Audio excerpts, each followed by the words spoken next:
Fala pessoal, bem-vindos ao segundo episódio do podcast Cadeira de Cinema, onde dois amigos que gostam de cinema falam sobre cinema. Bem, no episódio passado a gente falou sobre os filmes dos anos 20 até os anos 70.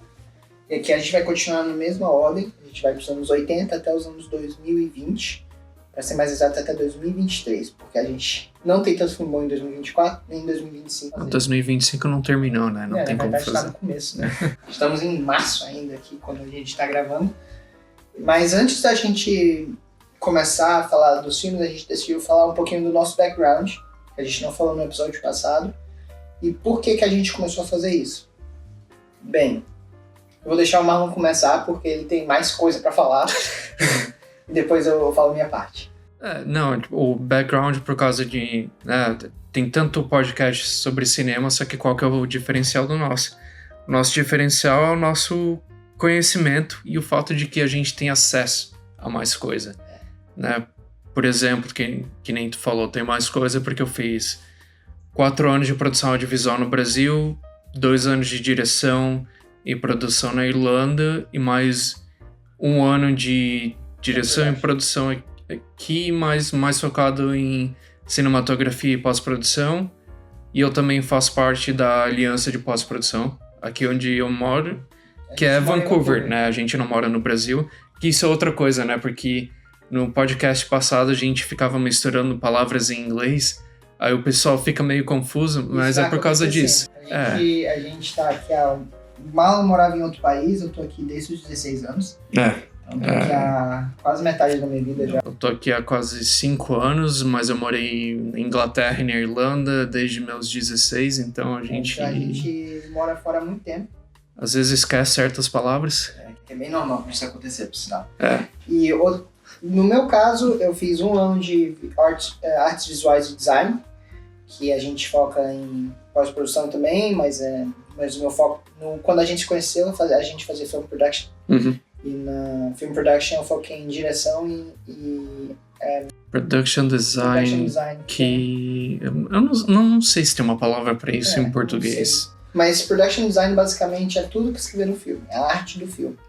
Então, por exemplo, você tá... Arte física, no caso. Exato, tipo roupas que eles usam, gadgets, o cenário, tudo isso aí é parte do production design. A gente pode até a maquiagem é um dos setores disso aí.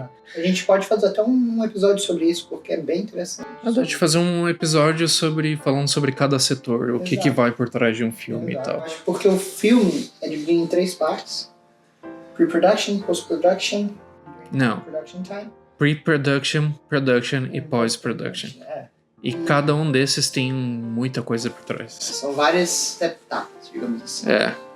Então a gente queria deixar claro, falar a nossa diferencial. Vamos focar e outro diferencial também, que a gente tem acesso a pessoas que trabalham nos filmes, né? A gente conhece gente que tá na indústria, então a gente às vezes recebe notícias ou sabe coisas de bastidores que ninguém mais sabe, entendeu? Sobre umas coisinhas sobre o Into the Spider-Verse um tempo atrás. A gente sabe até umas coisas sobre aquele filme do Dev Patel, The Monkey. Não, Monkey Man. Que é outro. É outro, que eu também conheci o diretor e os 2 editores do filme. E o Monkey Man eu conheci o produtor, que eu acabei sabendo muita coisa louca que aconteceu na produção do filme. Uma coisa muito legal do Monkey Man, que eu queria falar, que tu me falou isso antes da notícia sair, por sinal, foi a parte do telefone, que eles gravaram a cena todinha no telefone, no iPhone. Porque eles não tinham dinheiro, foi uma produção muito maluca. Cara. Foi por causa que foi bem... Eles gravaram ainda quando tava rolando o negócio do Covid, e aí eles foram pra outro país, só que daí naquele país, quando eles chegaram lá, mandaram eles sair do país, eles tiveram que ir pra outro, gravar, aí eles perderam metade da equipe deles, eles acharam o cara que fazia as lutas, a coreografia, eles acharam ele aleatoriamente no YouTube, o cara que fazia as finanças do filme morreu. Mas a gente vai falar isso em outro podcast, sobre momentos malucos, assim, coisas muito doidas. Mas nesse aqui a gente vai continuar o que a gente onde a gente tinha parado no outro. E a gente vai começar nos anos 80. Mas a gente vai voltar nos 60 rapidinho também, verdade. pra falar do The Split, que eu acho que é... Não sei se tu achou aí, mas eu acho que é Bandidos, alguma coisa em Desespero, algo assim.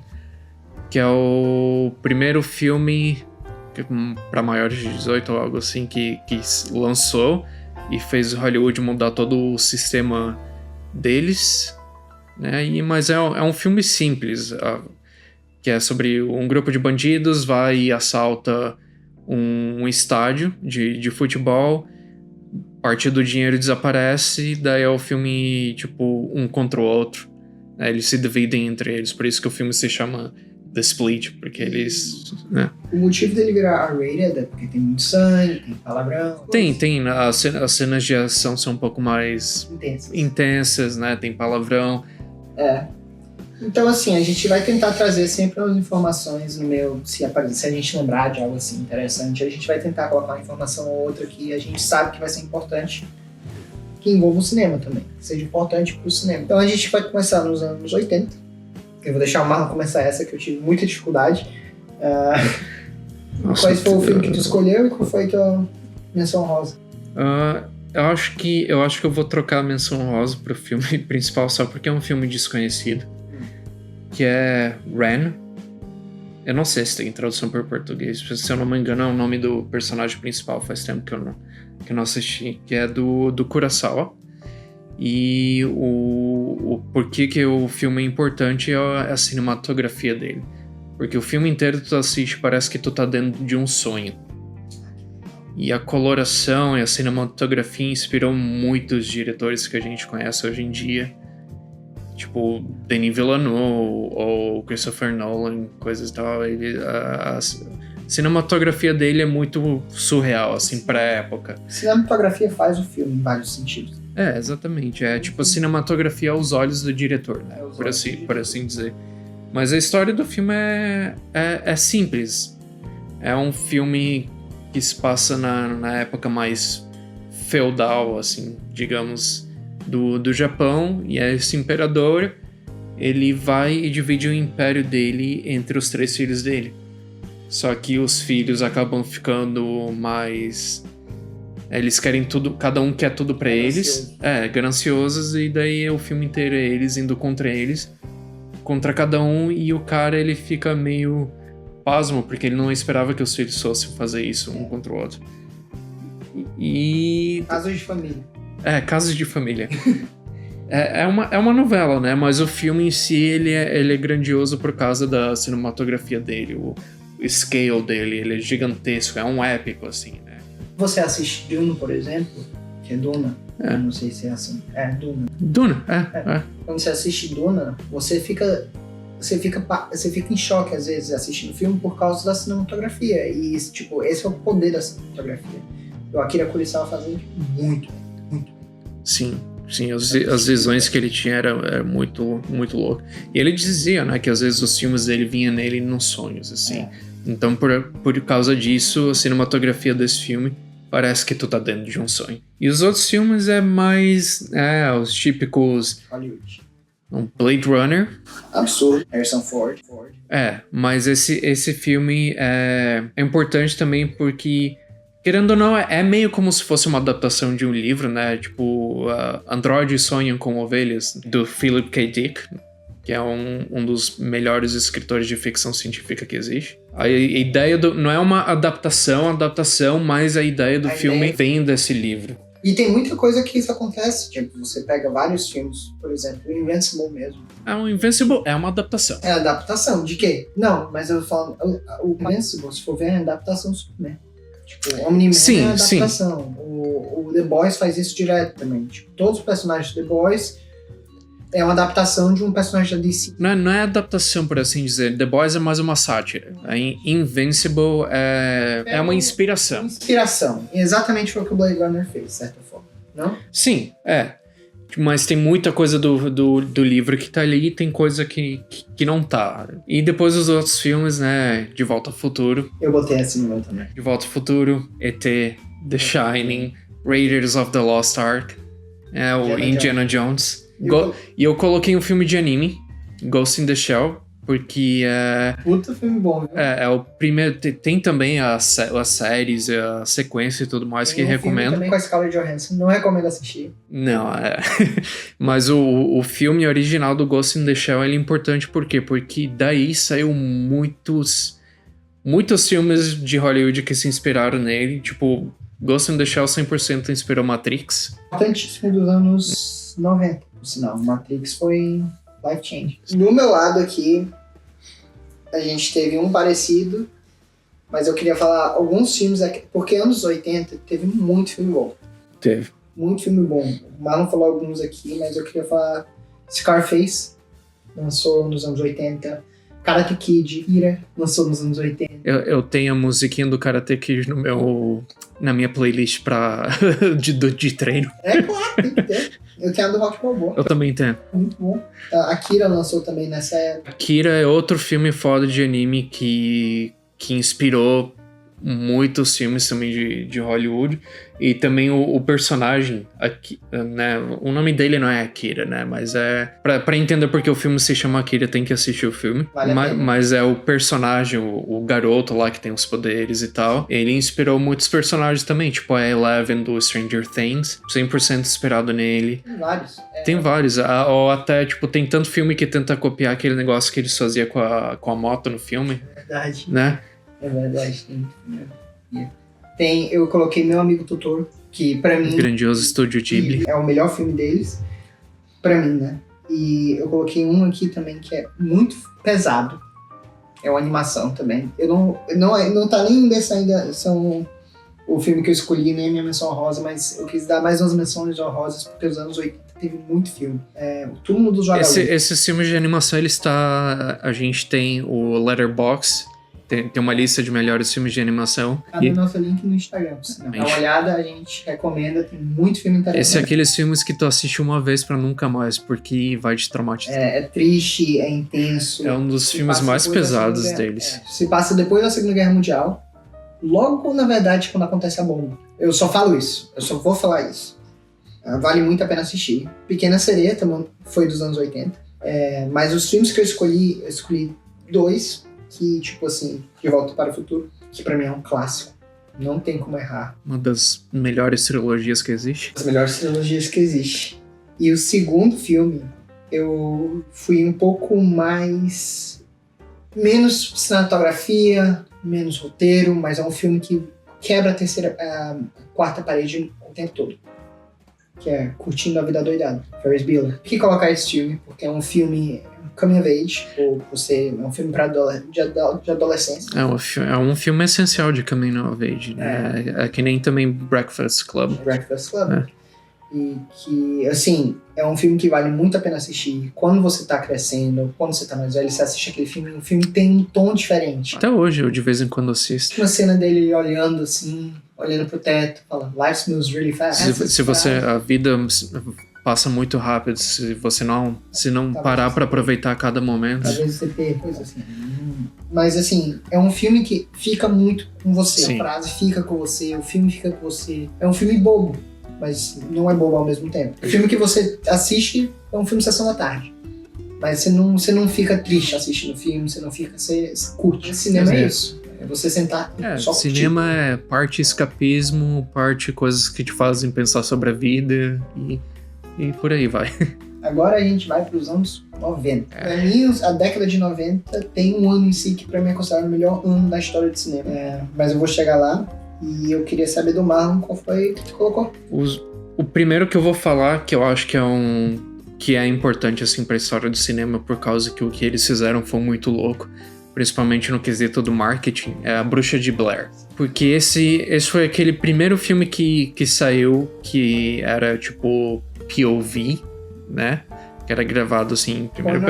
gente. É tipo, o filme todo se passa... e o jeito que foi gravado, que é também o primeiro filme de found footage. Que found footage é aqueles filmes que parece como se fosse real, porque é gravado de um jeito que parece que é um documentário. E o marketing do negócio que eles fizeram, quando eles estavam gravando o filme, os atores eles não podiam entrar em contato com a família, com os amigos, eles estavam escondidos. Então, o que os caras que fizeram o filme, eles colocavam cartazes, tipo, dizendo, essa pessoa desapareceu, não sei o que, e a família deles e todo mundo envolvido, assim, na vida deles, realmente acreditou. Eles só podiam contentar a família depois que o filme lançou. Quando o pessoal assistiu o filme, tinha... Tipo, quando o filme lançou pela primeira vez, ele não tinha créditos. Eles colocaram créditos depois. Porque era pra ser como se fosse um documentário. Então o pessoal assistiu o filme e realmente acreditou que aquilo era real. E podem ficar esperando, viu? Que vai sair um episódio só de documentário. Porque só o que documentário tem e também mockumentary.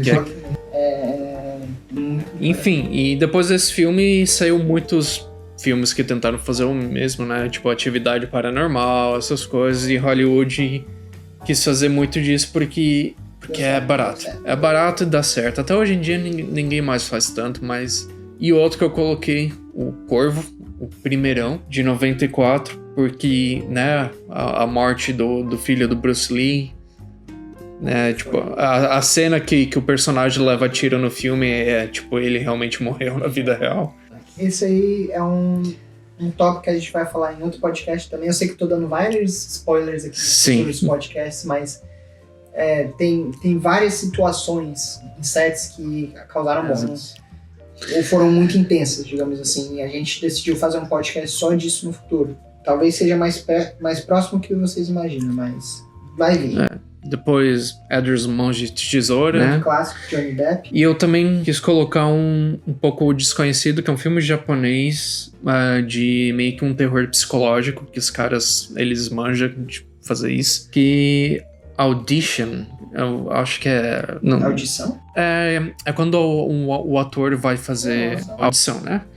Que é o nome do diretor é Takashi Miikerio, algo assim, enfim. O filme é um filme meio bizarro, porque é um cara, ele tá dentro da indústria do cinema e ele quer tentar achar uma futura noiva ou algo assim. Só que o jeito que ele faz é tipo como se fosse Tinder, mas em pessoa. Ele coloca um anúncio falso dizendo, eu tô procurando uma atriz pra um filme de ação. Então, e aparece essa mulher, que ela pensa que tá fazendo uma audição para o filme de ação, mas na verdade é uma audição para entrar na vida dele. Só que daí ele se interessa por ela e acontece que ela tem um quê meio psicopata, assim. Eu não vou falar muito mais, mas é um filme... Vale a pena ver. Tenso, muito louco e vale a pena. E é meio desconhecido, assim.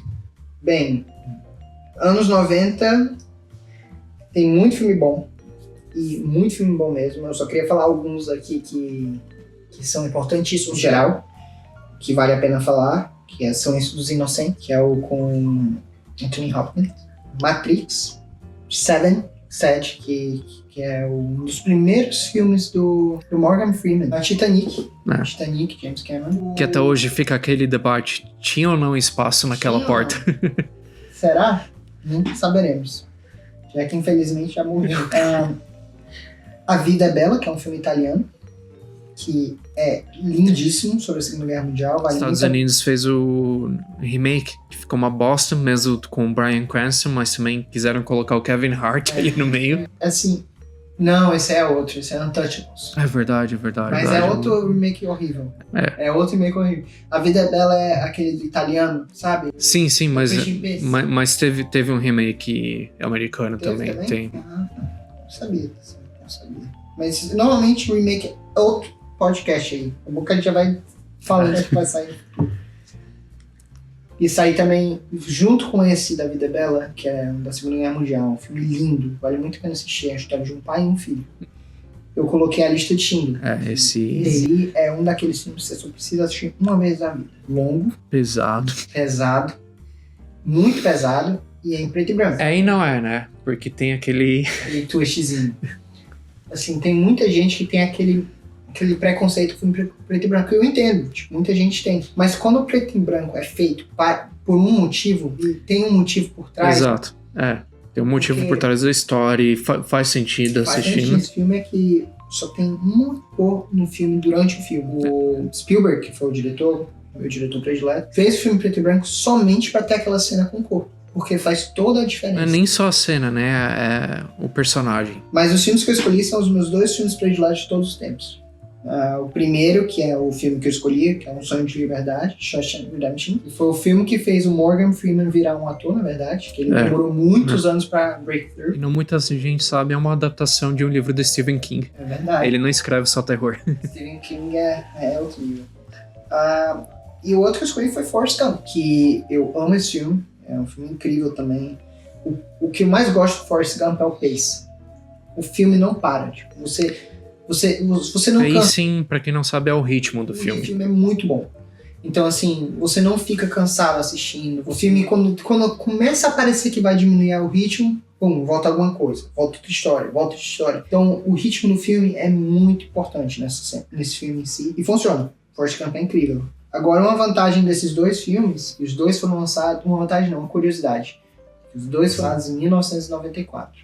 Para muitos, o melhor ano do cinema da história. Eu fiz aqui uma lista só para falar alguns filmes que saíram nesse ano, certo? Temos Lista de Schindler foi em 93. Temos O Sonho de Liberdade, Forrest Gump. Temos Rei Leão, Pulp Fiction, Entrevista com o Vampiro. O Leão foi o primeiro filme que eu assisti no cinema. Ah, é? Não, eu nem nasci. O idoso aqui. É história. Não. Entrevista com o Vampiro, Leão, que é o Profissional em português, Máscara e Debi Lloyd. Que, aliás, O Profissional foi o primeiro filme que o Gary Oldman levou um Oscar, né? É verdade. Ele é o vilão do filme, né? Ele é o vilão do filme, puta atuação dele. Ele é muito bom ator. Que o Gary Oldman, por muitos... Eu demorei muito tempo pra aceitar que ele era o Sirius Black do Harry Potter. Que, tipo, não parece. O Gary Oldman é um ator que, por mais que ele seja um ator foda, o pessoal vê ele como meio que underrated, meio que desconhecido. Mas por quê? Porque o cara, quando ele atua, ele não é o Gary Oldman. Ele é um camaleão, tá ligado? Ele desaparece um personagem e tu não percebe, aquele é aquele ator, tá ligado? Você assiste o filme, você nem percebe que é ele. É muito absurdo. Cara, ele é foda. Aí a gente vai pular pros anos 2000. Tu tava falando de uns filmes, eu lembrei de um fun fact. Manda. Que, né, tipo, eu falei do The Shining, o Iluminado. Teve um caso também, porque naquela época também a gente teve Evil Dead, né? O primeiro. A gente conheceu o Bruce Campbell. Eu tenho um autógrafo dele e tal. Baita gente boa, cara. Mas enfim, o que aconteceu? Naquela época, o Evil Dead, ele não ia ir para cinemas europeus e britânicos. Ele ia ser, tipo, ilegal, ser cancelado lá, mas o The Shining estava sendo aceito. Então, Bruce Campbell e o Sam Raimi processaram o sistema de ratings de Hollywood. Por quê? Porque eles ficaram tipo, porra, como que um filme que abre a porta de elevador e sai um mar de chuva de sangue é aceito lá, mas o nosso não é. Aí eles fizeram um caso deles e tal, e o que aconteceu? The Shining e Evil Dead saíram na mesma época lá. Evil Dead acabou sendo um dos filmes mais vistos, com maior box office budget, né? Na Europa, e mais do que The Shining. O pessoal gostou mais de Evil Dead do que The Shining. Por quê? Porque o pessoal ficava tipo, qual que é? Por que esse filme não estava sendo aceito aqui, né? É a curiosidade, né? Evil Dead é muito interessante esse filme porque é um slasher. É um slasher, é um filme de possessão e é um filme 100% independente também, o primeirão. O interessante dessa franquia é que depois o primeiro filme acabou virando uma franquia mais de comédia que de terror, né? Por isso assistiu o último no cinema, não foi? Sim, mas esse é tipo spin-off, né? Spin-off, remake. Tanto que o terceiro filme é 100% uma comédia. O Bruce Campbell é um ator que é muito bom em comédia. Ele ele tem um timing muito bom. E o Sam Raimi, pra quem não sabe, ele foi o que fez a trilogia do primeiro Homem-Aranha. Tipo assim, ele fez Doutor Estranho também, o último. E ele é muito bom em terror, só que o engraçado do cara é que ele não consegue ver sangue. É verdade. Ele tem pavor de sangue, só que os filmes de terror deles costumam ser os mais sangrentos possíveis. É verdade. Quer falar tua menção rosa? Já falou? Já falei, não. Pode continuar aí nos anos 2000, né? Vamos lá. Anos 2000, então. Donnie Darko. Donnie Darko. Ótimo filme. O segundo é horrível. O segundo é horrível, Não mas precisa também assistir. é porque é o diretor e elenco tudo Tudo diferente. Donnie Darko foi o filme que mostrou pro mundo, tipo, trouxe pra pra maior audiência o Jake Gyllenhaal. Foi o filme que estourou ele, assim. Foi o filme que estourou o Jake Gyllenhaal, que hoje em dia é um dos melhores, é um dos mais bem pagos, mais conhecidos. Ele é foda Ele é demais. incrível. Ele é muito bom ator mesmo. Tem uma série dele agora que é muito boa também na Apple TV. E qual outro filme? Memento, Primeiro filme do Christopher Nolan, 100% independente. 100% independente. E uma parte interessante desse filme é que você pode ver de trás pra frente e de frente pra trás. O filme, ele... O filme é muito louco, porque é um dos primeiros... Porque Christopher Nolan, ele tem as décadas dele, por assim dizer. Porque cada vez ele faz filmes sobre certo tema, né?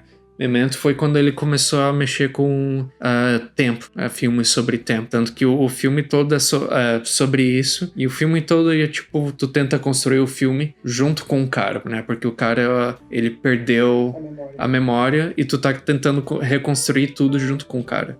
É muito louco. É bom o filme. Vale muito a pena assistir. É em preto e branco, mas vale muito a pena assistir.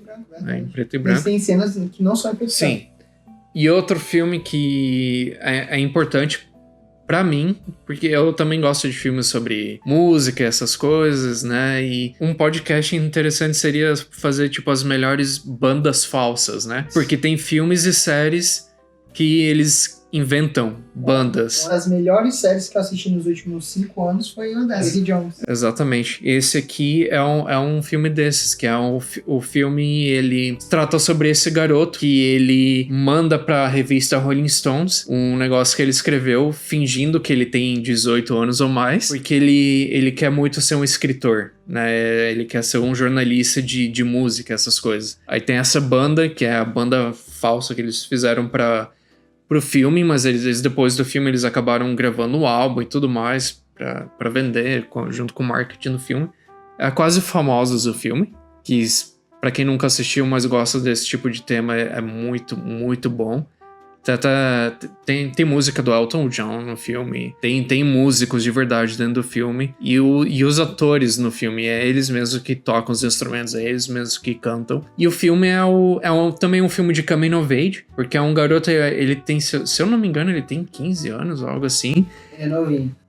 Mas ele segue a banda na turnê deles. Porque a Rolling Stones deixa, só que eles nunca conheceram o garoto pra não saber que ele não tinha 18. Então, eles vão com eles e a banda abre pro Black Sabbath e tudo mais. É um filme muito louco, mas é muito bom também. American Psycho. American Psycho é absurdamente incrível. Um dos primeiros filmes Christian Bale. Christian Bale, quem não sabe, é o que virou o Batman, Cavaleiro das Trevas, que pra mim é um dos melhores filmes da década de 2000. Dos anos 2000, Sim. 2008, se eu não estou enganado, que teve a melhor atuação de um vilão da história. A trilogia do Christopher Nolan do Batman, né? É um dos melhores pra mim, mas isso vai ser pra outro podcast também. O meu Batman predileto é o do Robert Pattinson, mas aí é pra outro podcast.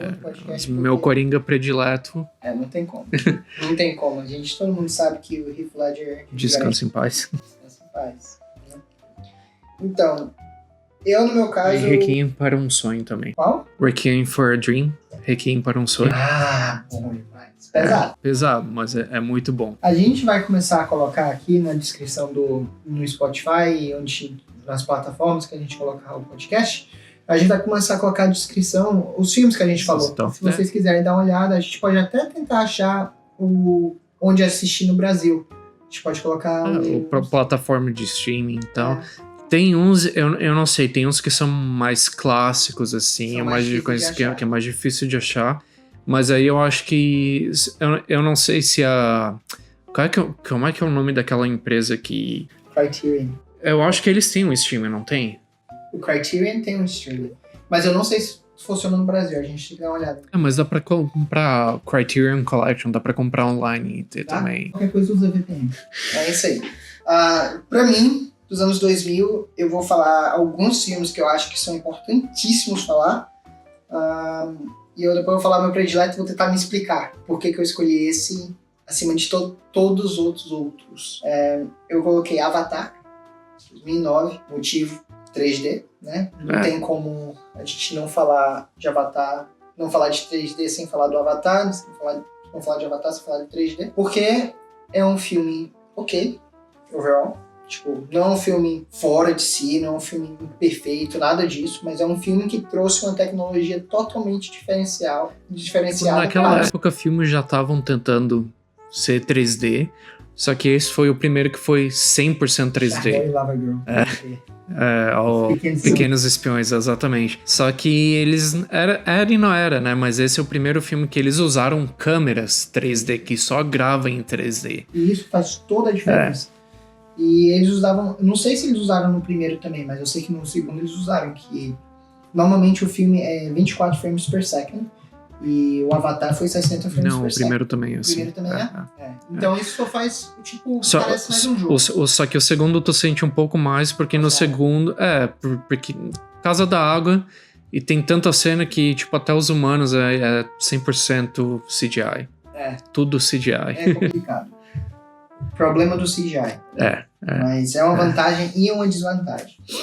Eu coloquei Menina de Ouro, porque é um filme de boxe, pra quem nunca assistiu, com Clint Eastwood.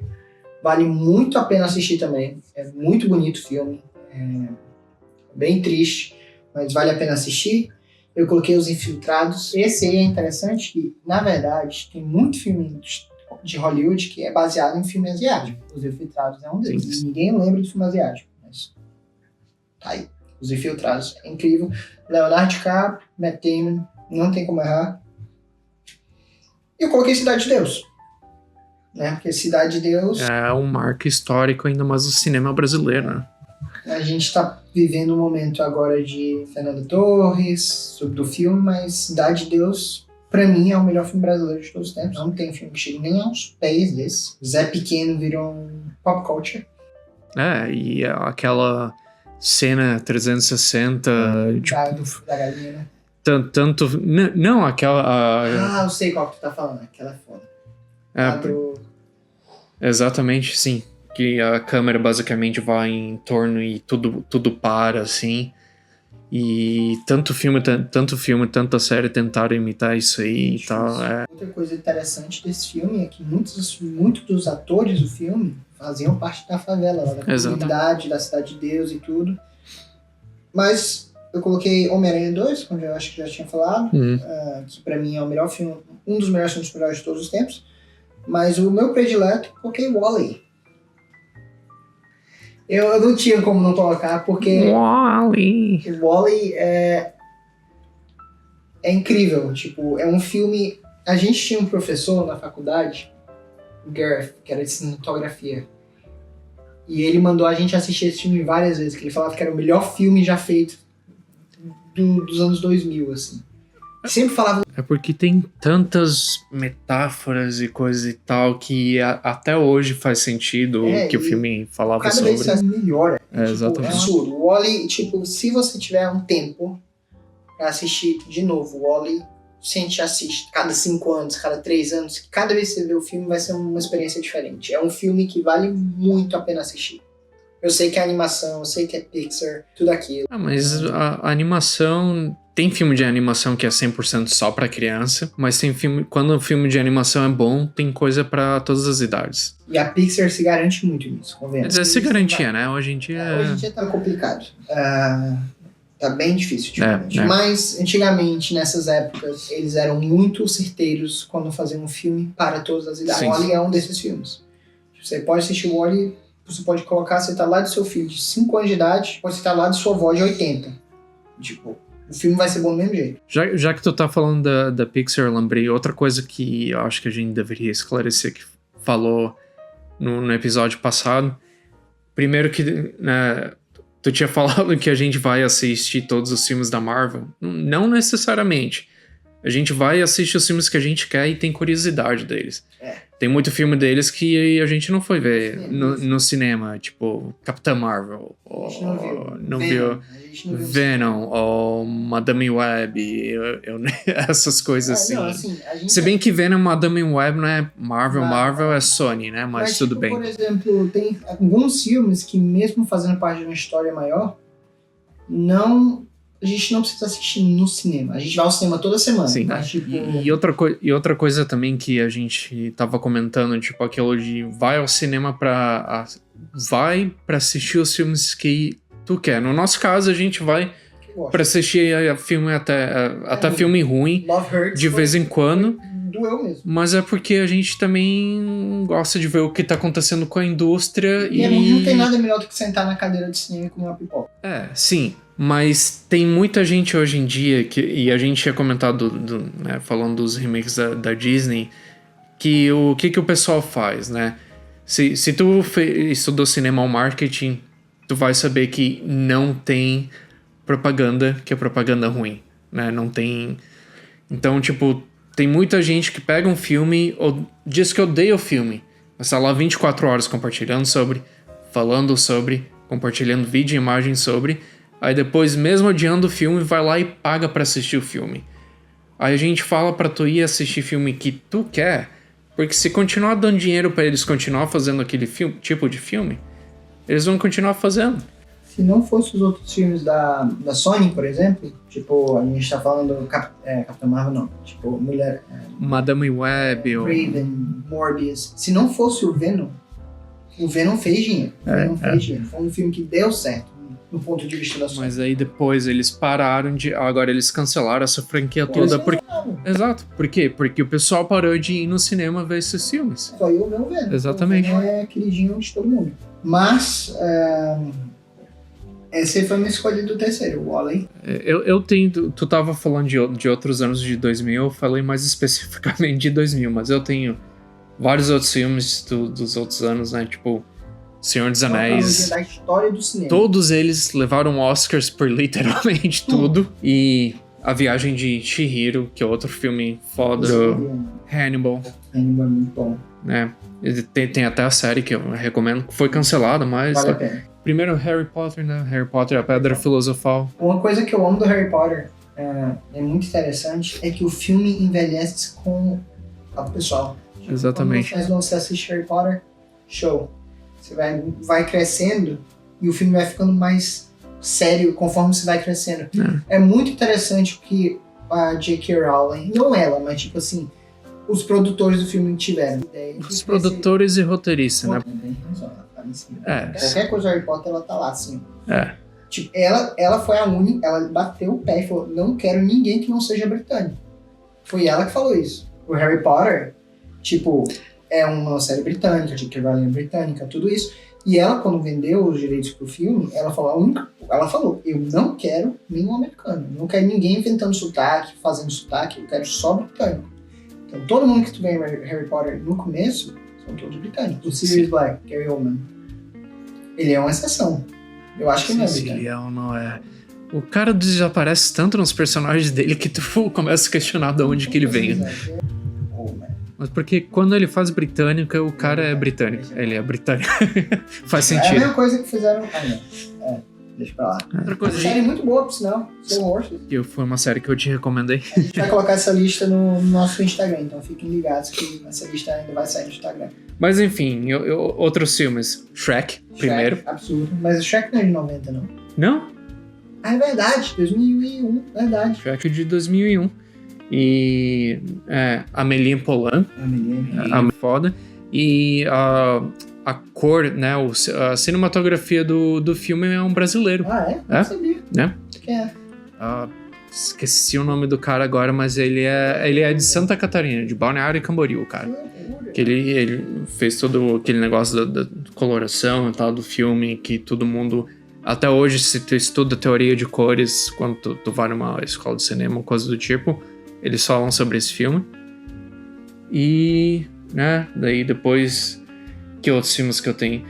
Um filme que eu acho muito underrated, que tem o Christian Bale, que eu acho que não muita gente sabe, que eu quis colocar ele aqui porque é muito foda. Eu acho o filme foda. É Bruno Dembonel. É isso aí.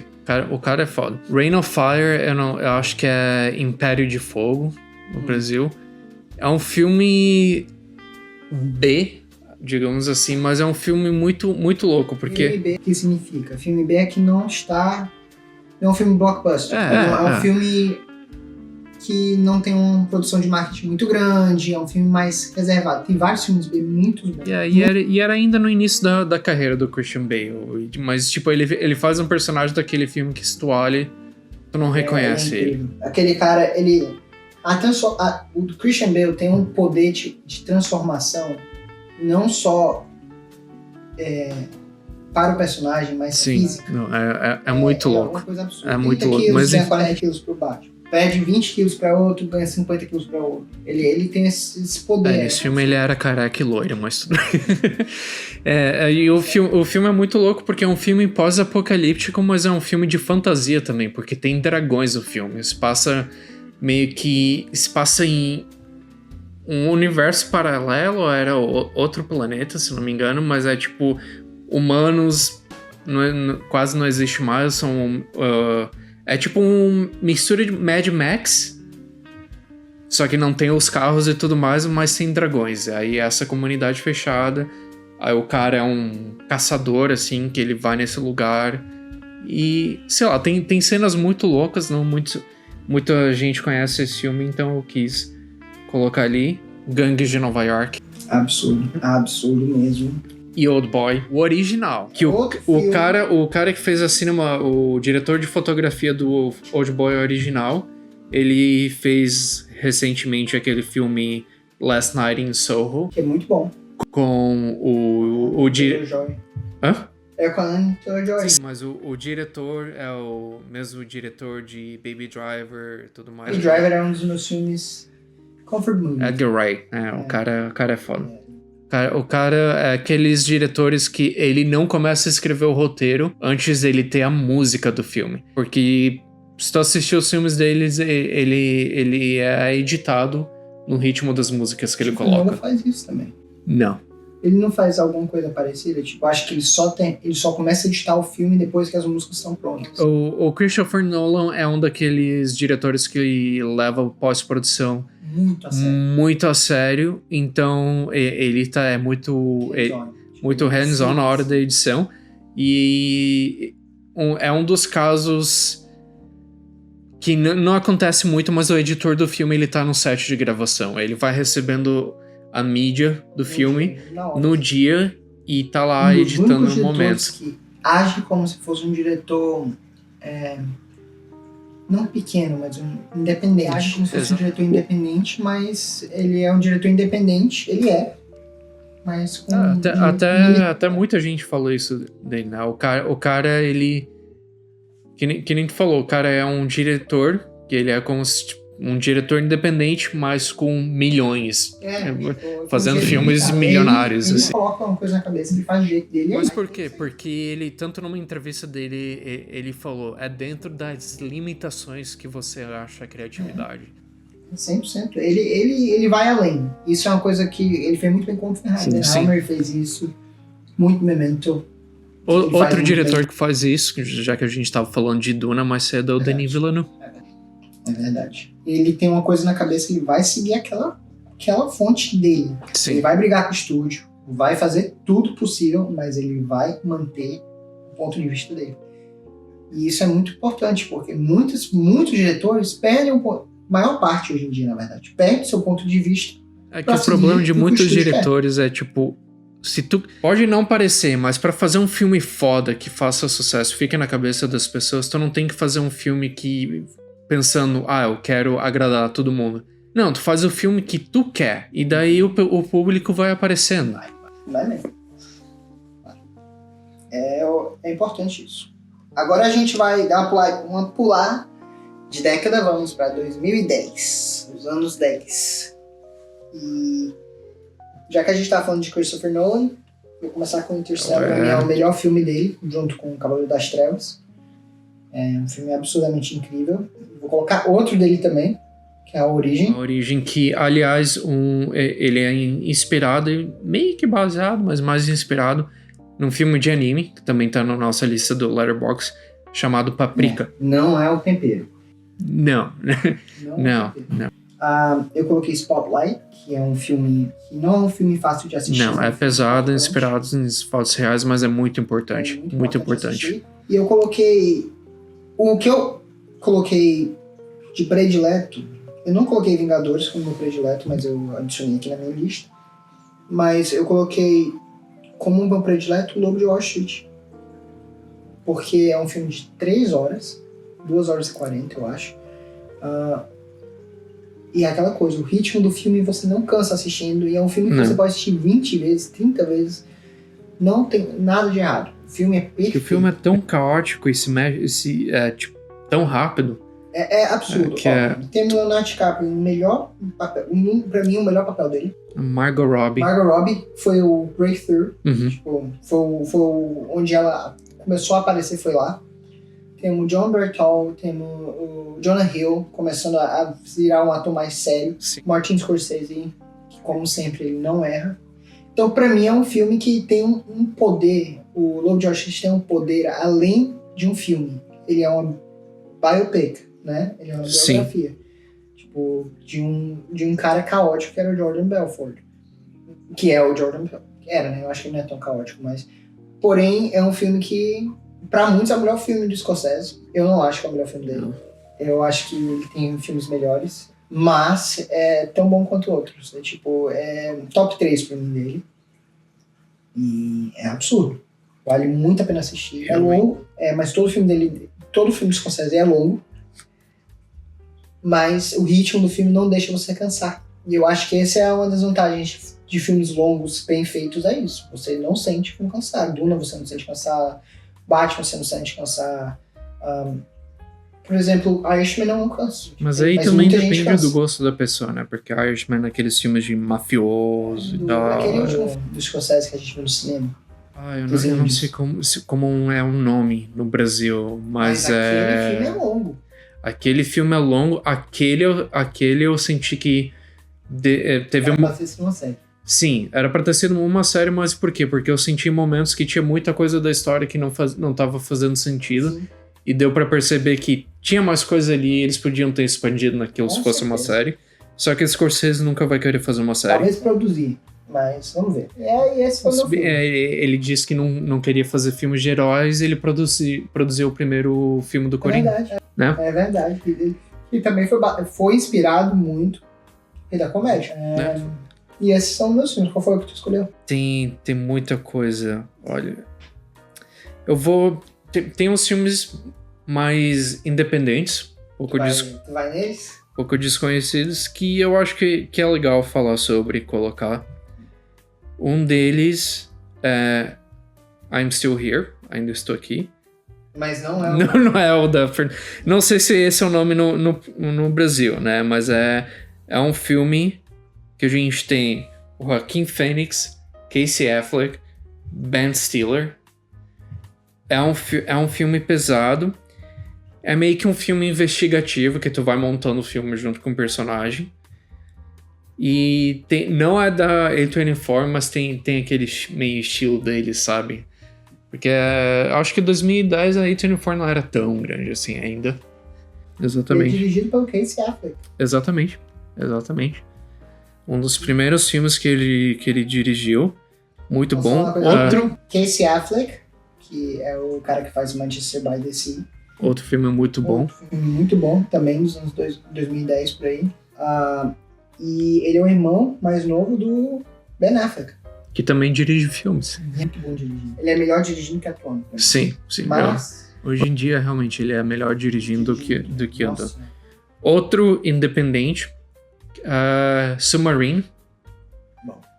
Que é muito bom. E a trilha sonora inteira desse filme foi feita pelo vocalista da banda Arctic Monkeys. E ele fez todas as músicas 100% originais, só pra esse filme e tal. É um filme coming of age também. É um filme meio bizarro, meio com aquele humor britânico, mas é muito bom. Que faz o personagem principal do Submarine, ele é muito bom também. Já que a gente tá falando do Ben Affleck, The Town. The Town é muito bom. Tava esperando de falar um filme. Que ele que dirigiu, né? Uhum. Ele dirigiu e atuou no filme. E é foda demais esse filme. Muito bom. O Jeremy Renner também tá no filme.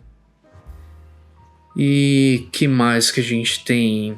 2010, Kick-Ass. Kick-Ass é o principal. Foi onde que a Chloe Chloe Grace Moretz. Chloe Grace Moretz surgiu quando o... Não, ela surgiu bem antes, né? Mas eu acho foi que... quando foi que ela virou mais conhecida. Mas ela já sumiu de novo, né? Já sumiu de novo. Mas é por quê? Porque naquele filme ela foi foda porque ela mesma fazendo as cenas de ações. Ela aprendeu a lutar e a usar aquelas armas e tal. Com aquele filme é absurdo. O Nicolas Cage naquele filme é foda demais. É foda demais. E que quer ser como se fosse The Boys antes de The Boys, né? Ou seja, as graphic novels de ambos já existiam, mas digo em quesito de filme e série, né? É verdade. Que quer ser um. É incrível isso. É foda demais. Outro filme que eu tenho que falar, porque eu sei que tu vai amar. Lighthouse. Lighthouse, eu acho que é O Farol em português. É incrível. Que é, como eu falei algumas vezes, é um dos meus diretores prediletos, né? Que é o Robert Eggers. E tem um dos meus atores prediletos, que é o Robert Pattinson. E o Willem Dafoe, que também é outro cara absurdo, né? E o filme todo só são eles dois, praticamente. Só são eles dois lá no Farol. O filme tem muita coisa do H.P. Lovecraft. Tem. Um negócio de Necronomicon e essas coisas. Esse filme é muito bom mesmo. E outro filme preto e branco, que funciona muito bem. Robert Eggers, se vocês lembram da semana passada, o episódio passado a gente estava falando disso, é o mesmo diretor que fez Nosferatu. Sim. Que fez Northman, Homem do Norte, que a gente viu no cinema, você lembra? Fez The Witch, que também é um filme que colocou a Anya Taylor-Joy no mapa, assim, por assim dizer. E foi o primeiro... Tipo, ele tem um tom diferente. A gente falou dele no episódio passado, mas é porque ele é muito bom diretor. Sim. Ele é muito bom. E ele tem esse negócio também. Ele quer fazer o filme dele. Ele não tá nem pro estúdio. O estúdio só dá o dinheiro e ele deixa com ele. A gente fala isso, né? Mas em Nosferatu a gente sentiu a mão do estúdio. Cisne Negro, que também é inspirado por um filme de anime chamado Perfect Blue. Eu não sabia dessa. Que é muito foda. Perfect Blue é um filme que tipo, essa pessoa, ela fazia parte de um grupo de pop, e aí ela quis ir pra parte de atuação. E aí o filme todo é sobre a pressão da carreira dela, e os fãs e tudo mais, e entre tudo isso aparece um stalker, psicopata que diz que é a única pessoa que entende e ama ela de verdade. É um filme muito louco, e acabou inspirando o Black Swan, mas é o Cisne Negro. E agora, depois de Cisne Negro, vamos para os filmes de 2020. Então a gente decidiu fazer diferente nos anos 2020. A gente só vai falar de 2021, 2022 e 2023. Sim. A gente decidiu fazer isso por conta que 2024 não teve tanto filme assim que a gente gostou tanto. Teve alguns filmes. Teve alguns filmes, né? Teve Substância, Smile 2, Anora, teve o Planeta dos Macacos, né? Duna, parte 2. Mas tipo assim, são filmes que a gente achou... Long Legs. Esse filme é absurdo. Nicolas Cage virando... Nicolas Cage como um serial killer. Eu nunca pensei que eu precisava. Não, é aquelas atuações que dá arrepio. É foda. E teve também Um Completo Estranho, né? O Timothée Chalamet. É verdade. É um filme de biografia sobre o Bob Dylan. O que é interessante do filme é porque o Bob Dylan é aqueles músicos que tu não sabe muito sobre. Ele era bem reservado. Ele era e ainda é. Tipo, o cara ganhou um prêmio Nobel pelas letras das músicas deles e ele não foi receber. Tu viu o que o Mick Jagger falou no Oscar? Eles queriam que o Bob Dylan viesse, mas ele não quis vir, então vim aqui no canto dele. Basicamente isso, porque o Bob Dylan, ele não gosta de aparecer no Spotlight. E também tem uma coisa, o Bob Dylan não é o nome verdadeiro dele. E até hoje ninguém sabe qual que é o nome verdadeiro dele. E no filme tu termina o filme e tu fica tipo... Tu não sabe muito sobre ele, mas tu sabe mais sobre certas coisas. É muito interessante. E o Timothée Chalamet, ele se transformou no Bob Dylan. É ele tocando guitarra, é ele cantando no filme, e a voz dele é igual. Vamos lá? Uhum. Quais tu escolheu? Quer que eu comece? Pode ser. Deixa eu falar uns três e falar, putz. Pra mim, o meu predileto desses últimos 3 anos e meio, assim, foi Os Fablesman. Fablesman. Esse é um filme que eu admito que eu chorei assistindo no cinema. A gente chorou assistindo no cinema. Lindo, se tu ama filme, esse é uma carta de amor ao cinema. É incrível. Ele faz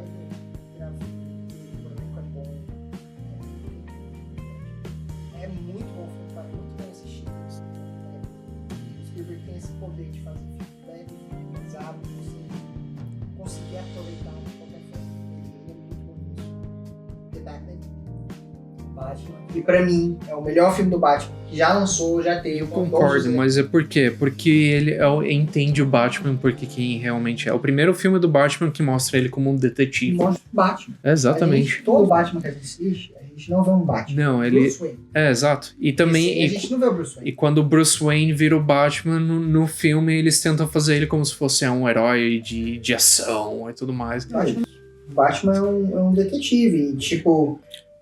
Nas HQs, ele é considerado o personagem mais inteligente da DC. Porque, sim, realmente, tanto que tem nenhum poder de destrói a Liga da Justiça. Tem até um episódio da animação A Liga da Justiça que ele sabe, por via das dúvidas, ele tem um plano pra cada um da Liga da Justiça caso eles virem, tipo, do mal. Assim, é muito foda. O que eu mais gosto desse filme do Batman, porque pra mim é o melhor filme dos últimos 4 anos. Tipo, porque não parece um filme de herói. Não parece um filme de herói, parece um filme de detetive. Você vê ele apanhando, você vê ele brigando, é brutal, mas ao mesmo tempo o filme é lento, ele tem o seu tempo. O filme tem comédia e funciona. E as comédias pontos muito específicos e funcionam de um jeito muito bem, muito bem. Por quê? Porque é um filme bem escrito, é um filme absolutamente bem dirigido, que é o mesmo diretor que fez Planos Macacos. O Pinguim nesse filme. Tanto que a série dele é outra coisa absurda. A série do Pinguim é outra coisa também. Mas por quê? Porque funciona. E, tipo assim, o Batman em si não é um super-herói, tipo, não. Tipo, ele é um ninja, tudo, ele é foda. Mas ele é, acima de tudo, um detetive. Isso. E o Robert Pattinson, pra mim, eu tiro meu chapéu pra ele toda vez. Esse é aquele filme que quando eles anunciaram o elenco de quem ia ser o Batman e quem ia ser o Pinguim... A gente sabia que ia vir. A gente sabia que ia ser foda. A gente ficou feliz. Mas tinha gente na nossa sala que ficava tipo... porque ele não atua, não sei o que, o cara... Botar um vampiro para ser o Batman? Como é que pode? E o negócio do Pinguim também, porque eles ficavam... não, mas é porque... Ele é irlandês e ele é mais alto do que o Pinguim. Mano, tu não vê o ator. O pessoal queria o Jonah Hill. Sim, mas tipo, tu assiste e é tipo... É o Pinguim. É o Pinguim, tu não vê o ator.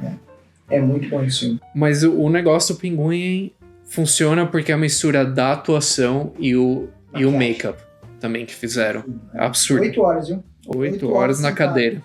Vai gravar por 8 horas. Isso é um dia.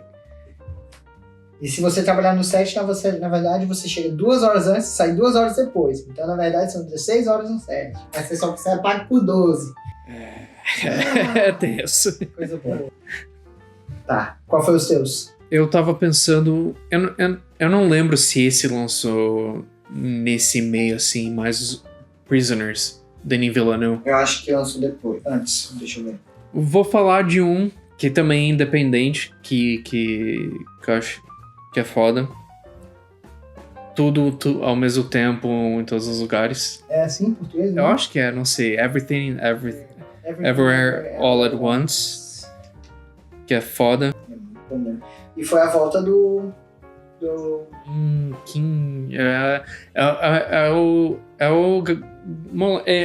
Ele começou a atuar nos Goonies e Indiana Jones, né? Ki-Yu Kwan, sei lá. Uncut Gems.